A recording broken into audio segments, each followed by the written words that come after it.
Júlia já está colocando a mão na massa. Agora, o foco da secretária de Saúde de Céu Azul é o planejamento orçamentário. Essa é mais uma etapa importante para que seja possível aumentar a resolutividade da atenção básica no município, que é uma das prioridades da gestão atual.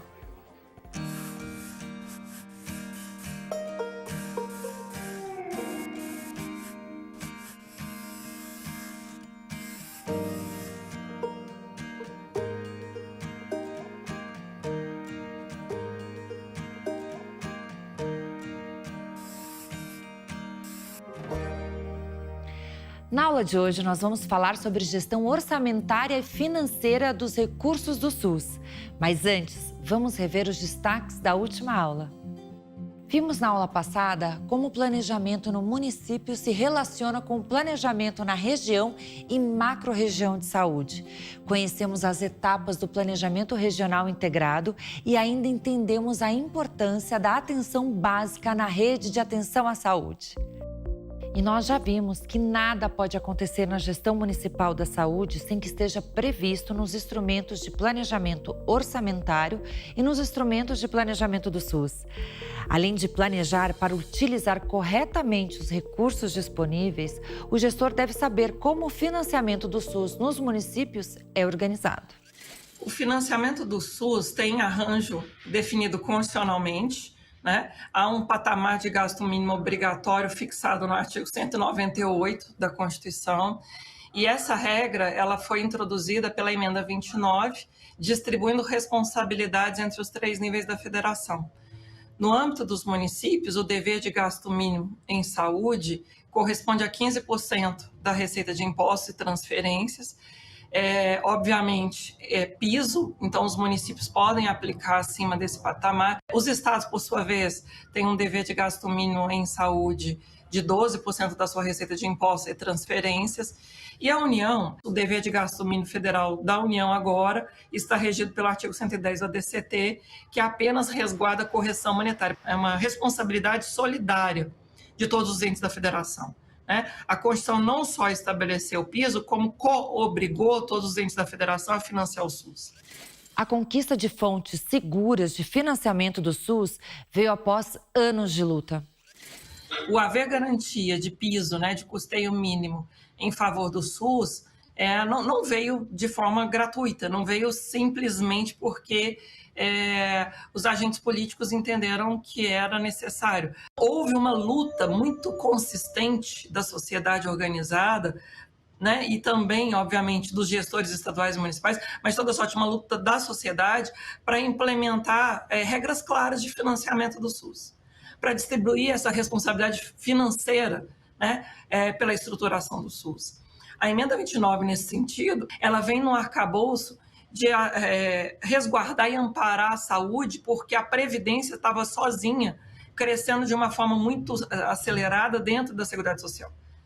Como a Previdência cresceu, espremeu os recursos da Seguridade e, ao mesmo tempo, houve a desvinculação de receitas da União, a DRU, que também retirava recursos da Seguridade, a saúde tentou se proteger dessa perspectiva. De um lado, a Previdência corroendo a capacidade de custeio tanto da saúde quanto da assistência, quanto também, de outro lado, a existência de uma desvinculação que, na origem, retirava 20% dos recursos que deveriam ser destinados à Seguridade. Então, a emenda 29 é uma reação, é uma luta de reação para proteger o SUS.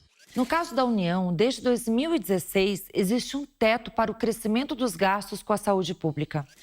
A emenda 95 é de 2016 e tem vigência projetada até 2036. Ela, de uma certa forma, restringe a possibilidade dos direitos sociais terem custeio progressivo ao longo do tempo. Ao apenas garantir correção pelo IPCA, o Índice de Preços ao Consumidor Amplo, que é um índice do IBGE mensurado de forma muito, eu diria, inferior ao próprio parâmetro que corrige a inflação da saúde, portanto, nisso já há um diferencial de custo suportado na base cotidiana do SUS. A emenda 95, ela nega a possibilidade de, apesar de o Estado arrecadar mais, de a União arrecadar mais, isso não vai se reverter em favor da sociedade. A emenda 95, descasando receita da capacidade do Estado favorecer a execução de serviços públicos essenciais é, ao meu sentir, inclusive, um fator de controvérsia, que inclusive está sendo debatido no âmbito do Supremo Tribunal Federal. Não é sem razão que a judicialização da saúde está explodindo primeiro no colo dos secretários municipais de saúde e depois, em alguma medida, no colo dos secretários estaduais de saúde. É o que eu chamo, e acho que já disse, mas de toda sorte repito, de uma guerra fiscal de despesas. Para investir na saúde, é importante, primeiro, entender o que é considerado gasto em saúde. De forma geral, são considerados gastos em saúde despesas com ações e serviços voltados para a promoção, proteção e recuperação da saúde dos usuários. Fica mais fácil entender o que é ou não gasto em saúde a partir de exemplos. São considerados gastos em saúde, por exemplo, as ações voltadas para a vigilância em saúde, para a atenção integral e para o investimento na rede física do SUS, como a construção de novas unidades básicas de saúde. Ao contrário, não são considerados gastos em saúde recursos utilizados na compra de alimentos para a merenda escolar, com a limpeza urbana, entre outros. A Lei Complementar 141 de 2012 trata em detalhes sobre a definição de gasto em saúde. Não deixe de consultar este texto. Agora que já entendemos a lógica do financiamento do SUS, é hora de ver como os recursos devem ser organizados e executados. Existem 3 instrumentos de planejamento orçamentário do município: o Plano Plurianual, a Lei de Diretrizes Orçamentárias e a Lei Orçamentária Anual. E cada um desses instrumentos tem papéis bem definidos no contexto das finanças públicas. O Plano Plurianual tem a função de planejar as ações governamentais. A LDO, a função de orientá-las, e a LOA é o orçamento propriamente dito. Ela tem a função de executá-las, por isso ela funciona como uma grande programação de receitas e despesas. A legislação do SUS impõe que o planejamento, os instrumentos de planejamento do SUS sejam compatíveis a esses instrumentos. Portanto, o plano de saúde, ele tem a vigência para 4 anos e ele tem a sua correspondência no plano plurianual, que também tem a vigência para 4 anos. Ambos devem ser entregues à Casa Legislativa até o dia 31 de agosto de cada ano, do primeiro ano de governo. A programação anual de saúde no SUS, ela tem a função de anualizar as ações que estão contidas naquele grande planejamento do plano municipal, que contém as diretrizes, os objetivos e as metas. Então, a programação anual de saúde, ela tem a sua correspondência em vigência e prazo de entrega ao legislativo da LDO e da LOA.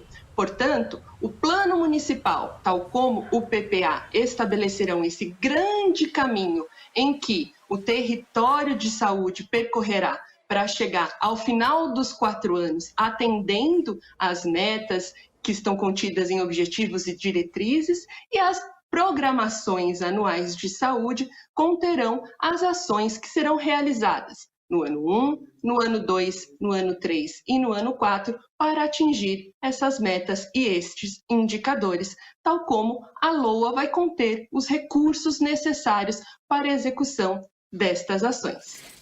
Resumindo, o PPA orienta a elaboração de outros planos e programas de governo e do próprio orçamento anual que está presente na Lei de Diretrizes Orçamentárias e na Lei Orçamentária Anual. Já a LDO estabelece metas, prioridades, metas fiscais e orienta a elaboração da proposta orçamentária. E a LOA é responsável por estimar as receitas e fixar as despesas para um determinado exercício fiscal.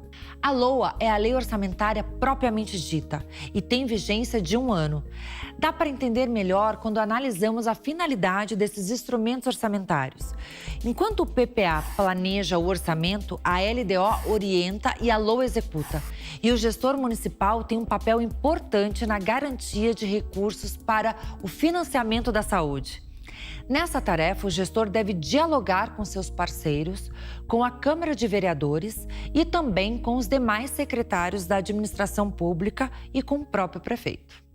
Você precisa estar engajado com todos os parceiros, né, todas as secretarias. Normalmente isso se dá através de reuniões, fóruns, né, onde todos sentam e constroem esse orçamento em conjunto. Você precisa ter reservas orçamentárias para expandir esse orçamento caso você tenha necessidade. Aí onde entra o diálogo constante que é preciso ter entre os poderes.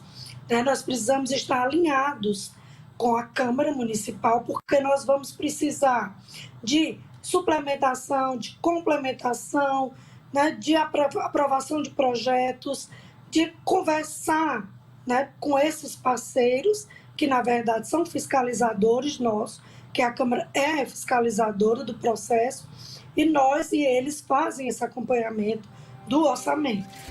A linguagem orçamentária é essencialmente contábil. O orçamento público é materializado pela Lei Orçamentária Anual e a LOA é estruturada em programas de trabalho.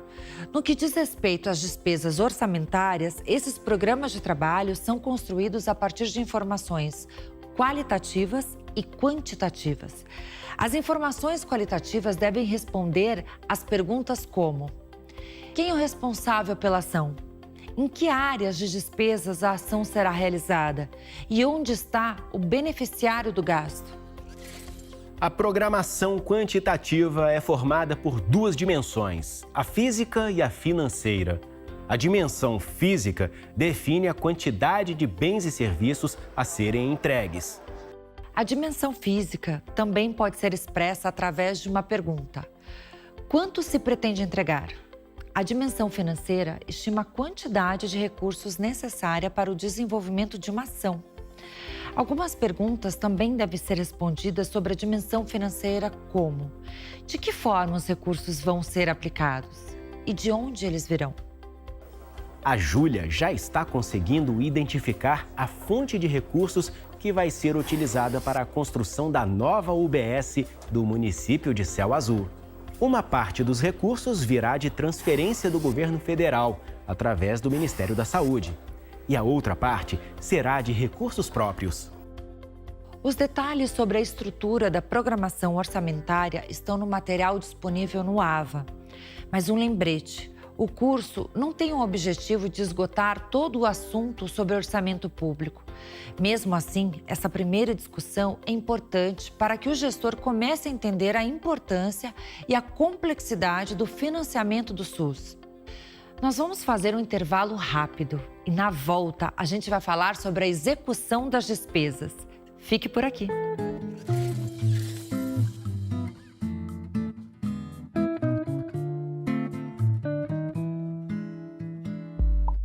O CONASEMS vem se transformando.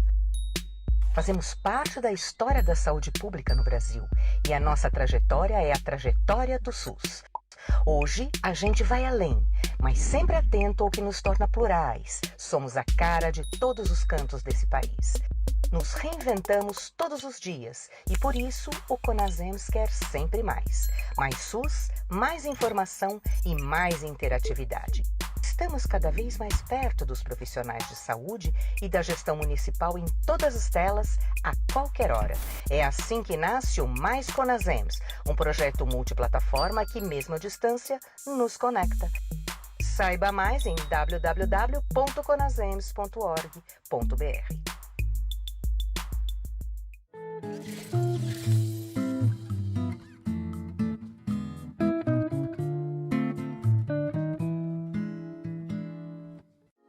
Já estamos de volta. E assim como o Plano Municipal de Saúde e outros instrumentos de planejamento e gestão, o planejamento orçamentário também pode ser alterado caso surjam novas demandas ou necessidades de saúde no município e na região. A dinâmica de saúde, das necessidades de saúde daquele território, podem ensejar alguma alteração, não só na peça de orçamento, mas também na peça do instrumento de planejamento do SUS, que é a Programação Anual de Saúde. Então, pode ser que eu tenha subestimado a receita, então eu vou precisar suplementar aquela dotação, adicionando, reforçando aquela dotação. Pode ser que eu tenha esquecido de criar uma dotação orçamentária, então eu vou precisar criar uma dotação e colocar recurso naquela dotação. Pode ser que aconteça um fato imprevisível, uma guerra e uma calamidade, e eu vou ter então que adicionar recursos de maneira extraordinária. O mais comum acontece quando a gente subestima a receita que será necessária para custear aquela determinada ação de saúde. Então, por exemplo, eu programei que naquele ano eu ia ampliar o número de equipes de saúde da família, de 5 para 10, por exemplo. No entanto, o recurso próprio que eu adicionei na dotação responsável por financiar essa despesa, ele foi insuficiente. O que eu vou precisar fazer então?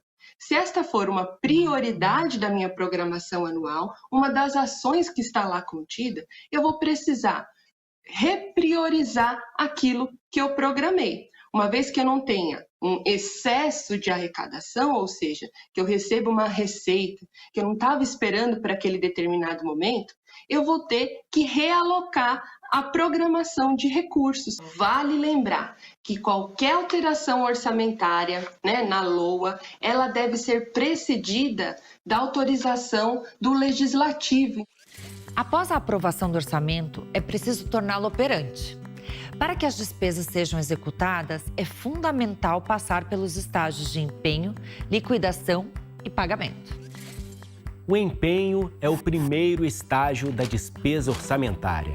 Ele é registrado no momento da contratação do serviço, da aquisição de material ou bem, da obra ou da amortização de uma dívida. A liquidação tem como objetivos, entre outros, apurar se o serviço foi executado, o valor que deve ser pago e a quem a quantia deve ser destinada. E o pagamento é a entrega do recurso ao credor. Como falamos no início da aula, os municípios são responsáveis pela gestão de recursos próprios e dos recursos transferidos pelo Estado e pela União. Esses recursos também devem ser previstos na Lei de Diretrizes Orçamentárias e na Lei Orçamentária Anual.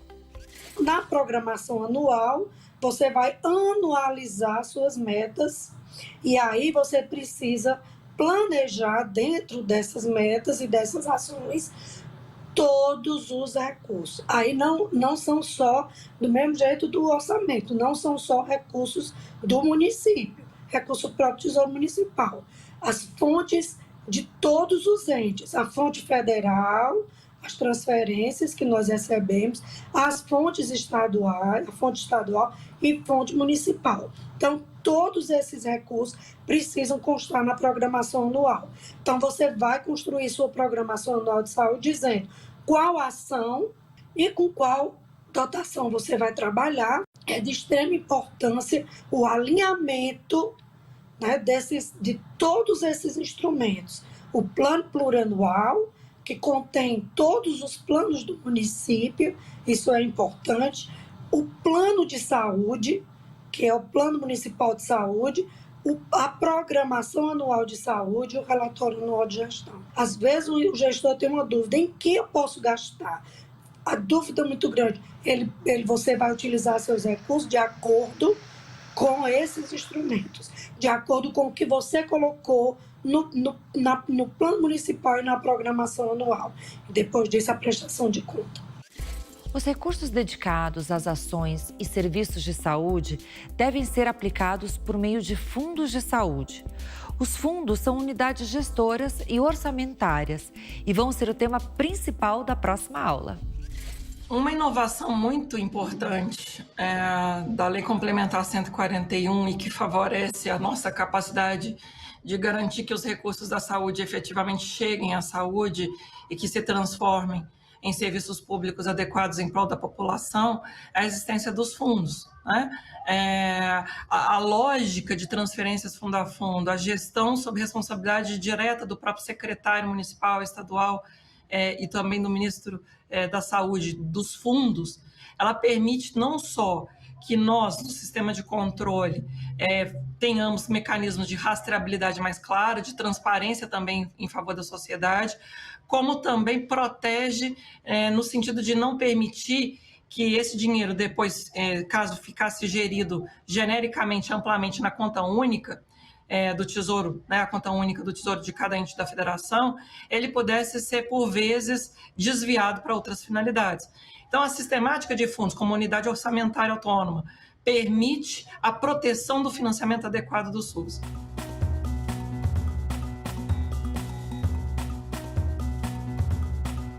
E agora vamos falar com o gestor da cidade de Afogados da Ingazeira, em Pernambuco.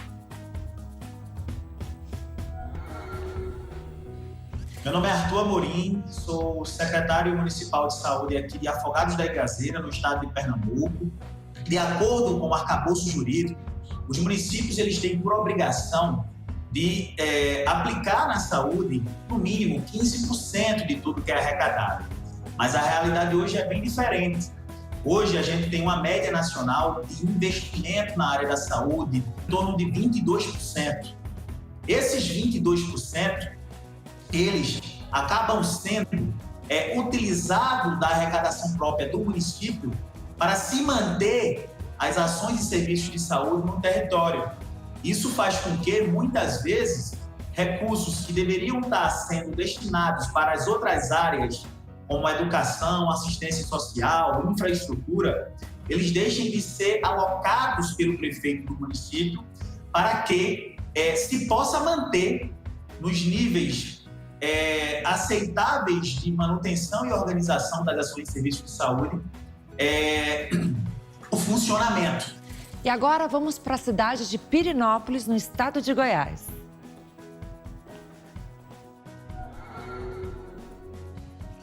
Essa pressão ela vem aumentando em cima do orçamento municipal cada vez mais. E na atenção básica, isso é ainda maior, onde o município é responsável por mais de 60% do custeio dessa atenção básica, que é um nível de atenção que está presente nos 5.570 municípios brasileiros. E isso pode causar e vem causando um desequilíbrio do ponto de vista do planejamento municipal. Quando a gente vai para uma área rural do município, aquela que a equipe ela tem que se deslocar, percorrer algumas distâncias, né? Em alguns municípios, distâncias consideráveis, esse percentual ele chega acima de 70%. Eu vou trazer um exemplo bem prático aqui. Um exemplo com uma unidade de saúde custa R$100. Na zona urbana, a União e o Estado correspondem aproximadamente com R$40 para poder manter ela funcionando. E o município tem que desbancar R$60 para a manutenção desse serviço. Na zona rural, a situação ela é bem mais complexa. Por quê? Porque esse percentual de participação do município é bem maior, acima de 70%.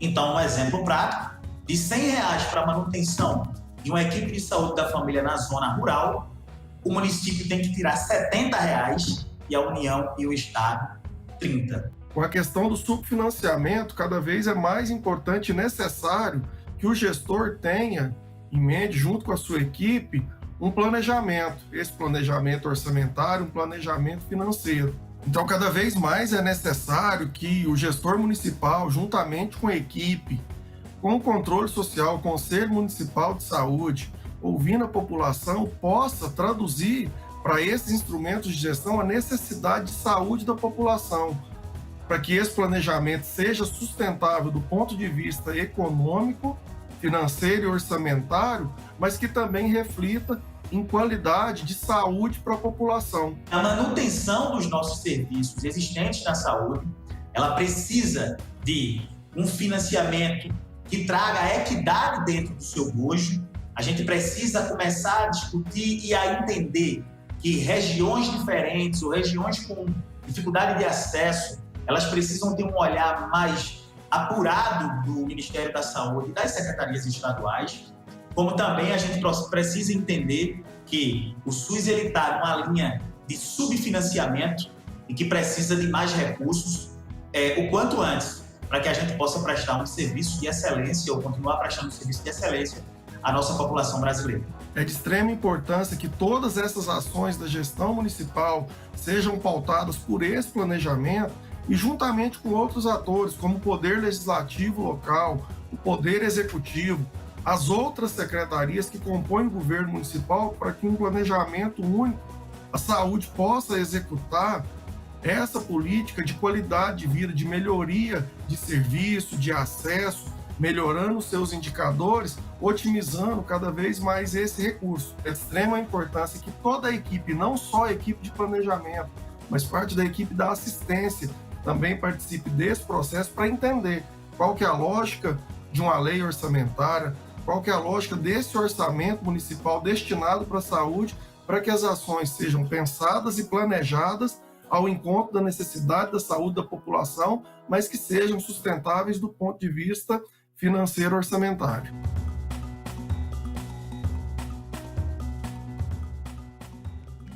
A aula de hoje já está quase no fim, mas antes de nos despedirmos, que tal conferir os destaques do conteúdo? Hoje nós começamos a entender a organização do financiamento do SUS nos municípios. Nós falamos sobre o que é ou não considerado gasto em saúde. Vimos como é o desenho da estrutura da programação orçamentária do município e ainda conhecemos os estágios da execução de despesas. O conteúdo da aula de hoje é bem complexo. Por isso, é importante dedicar bastante tempo aos estudos no AVA. E você pode contar também com um tutor para esclarecer qualquer dúvida que surgir. Eu te convido mais uma vez a seguir o Conasems nas redes sociais. Na aula que vem, nós vamos falar sobre as características dos fundos de saúde. Até lá!